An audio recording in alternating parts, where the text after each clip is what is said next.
প্রিয় শিক্ষার্থীবৃন্দ, আসসালামু আলাইকুম। আপনারা যারা গ্রেড 11 থেকে গ্রেড 20-এর বিভিন্ন মন্ত্রণালয় ভিত্তিক নিয়োগ পরীক্ষার প্রস্তুতি নিচ্ছেন, তাদের জন্য এই নিউমেরিক জব প্রিপারেশন বইটি সকল সরকারি চাকরির প্রিলিমিনারি এবং লিখিত প্রস্তুতি একসাথে নেওয়ার জন্যই আমাদের এই নিউমেরিক জব প্রিপারেশন বইটি। নিউমেরিক জব প্রিপারেশন বইটির মাধ্যমে আপনি আপনার যে সকল সরকারি চাকরি পরীক্ষা অংশগ্রহণ করেন, বিশেষ করে জেলা প্রশাসকের কার্যালয়, বিভাগীয় কমিশনারের কার্যালয়, জেলা সিভিল সার্জন কার্যালয়,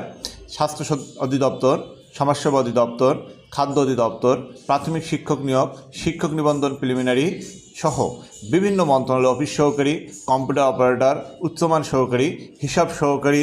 পদ সহ এ ধরনের নিয়োগ পরীক্ষার প্রস্তুতি একটি বইয়ের মাধ্যমে নিতে নিউমেরিক জব প্রিপারেশন বইটি ভালো করে পড়ুন। নিউমেরিক জব প্রিপারেশন বইটিতে আমরা যে কাজটি করেছি সেটি হচ্ছে 157টি বিভিন্ন মন্ত্রণালয়ের নিয়োগ পরীক্ষার প্রশ্ন একসঙ্গে করে দিয়েছি, অর্থাৎ প্রিলিমিনারি এবং লিখিত প্রশ্ন মিলে 157টি নিয়োগ পরীক্ষার প্রশ্ন ব্যাখ্যা সহ দিয়েছি এবং বিষয়ভিত্তিক বাংলা, ইংরেজি, গণিত এবং সাধারণ জ্ঞান আমরা দিয়েছি, যেন একজন পরীক্ষার্থী তার পরিপূর্ণ প্রস্তুতি নিতে পারে।